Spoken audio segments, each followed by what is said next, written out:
Chapter 106 Alien. We headed back the way we came in the direction of the giant screen. That's when we walked straight into a group of kids we didn't know. They'd just come out of the woods doing stuff I'm sure they didn't want their teachers to know about. I could smell the smoke now, the smell of both firecrackers and cigarettes. They pointed a flashlight at us. There were 6 of them, 4 boys and 2 girls. They looked like they were in the 7th grade. "What school are you from?" one of the boys called out. "Beach or prep?" Jack started to answer when all of a sudden one of the girls started screaming. "Oh my God!" she shrieked, holding her hand over her eyes like she was crying. I figured maybe a huge bug had just flown into her face or something.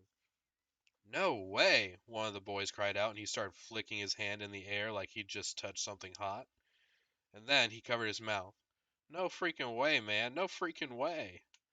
All of them started half laughing and half covering their eyes now, pushing each other and cursing loudly. "What is that?" said the kid who was pointing the flashlight at us. It was only then that I realized that the flashlight was pointed right at my face. And what they were talking about, screaming about, was me. "Let's get out of here," Jack said to me quietly, and he pulled me by the sweatshirt sleeve and started walking away from them. "Wait, wait, wait!" yelled the guy with the flashlight, cutting us off. He pointed the flashlight right in my face, and now he was only about 5 feet away. Oh man," he said, shaking his head with his mouth wide open. "What happened to your face?" "Stop it, Eddie," said one of the girls. "I didn't know we were watching Lord of the Rings tonight," he said. "Look, guys, it's Gollum." This made his friends hysterical. Again, we tried to walk away from them, and again the kid named Eddie cut us off. He was at least a head taller than Jack, who was about a head taller than me, so the guy looked huge to me. No man, it's Alien," said one of the other kids. No, man, it's Orc," laughed Eddie, pointing at the flashlight at my face. This time he was right in front of us. "Leave him alone, okay?" said Jack, pushing the hand holding the flashlight away. "Make me," said Eddie, pointing the flashlight in Jack's face now. "What's your problem, dude?" said Jack. "Your boyfriend's my problem." "Jack, let's just go," I said, pulling him by the arm.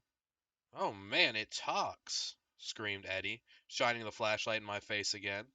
Then one of the other guys threw a firecracker at our feet.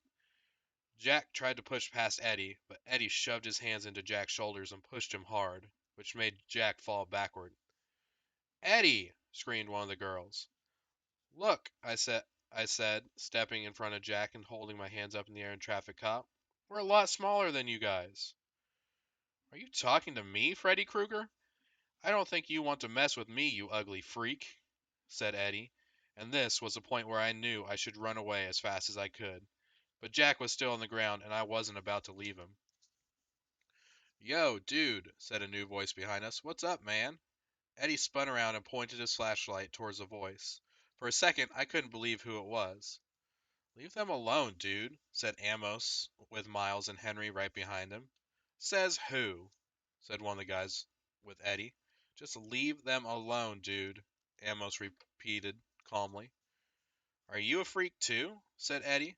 "They're all a bunch of freaks," said one of his friends. Amos didn't answer them, but looked at us. "Come on, guys, let's go. Mr. Tushman is waiting for us." I knew that was a lie, but I helped Jack get up and we started walking over to Amos. Then out of the blue, the Eddie guy grabbed my hood and as I passed him, yanking it really hard, so I was pulled backward and fell flat on my back. It was a hard fall, and I hurt my elbow pretty bad on a rock. I couldn't really see what happened afterward, except that Amos rammed into that Eddie guy like a monster truck, and they both fell down to the ground next to me. Everything got really crazy after that. Someone pulled me up by the sleeve and yelled, "Run!" And someone else screamed, "Get him!" at the same time, and for a few seconds I actually had 2 people pulling the sleeves of my sweatshirt in opposite directions. I heard them both cursing until my sweatshirt ripped, and the first guy yanked me by the arm and started pulling me behind him as we ran, which I did as fast as I could. I could hear footsteps just behind us, chasing us, and voices shouting and girls screaming, but it was so dark I didn't know who those voices were, only that everyone felt like we were underwater. We were running like crazy, and it was pitch black. And whenever I started to slow down, the guy pulling me by the arm would yell, "Don't stop!"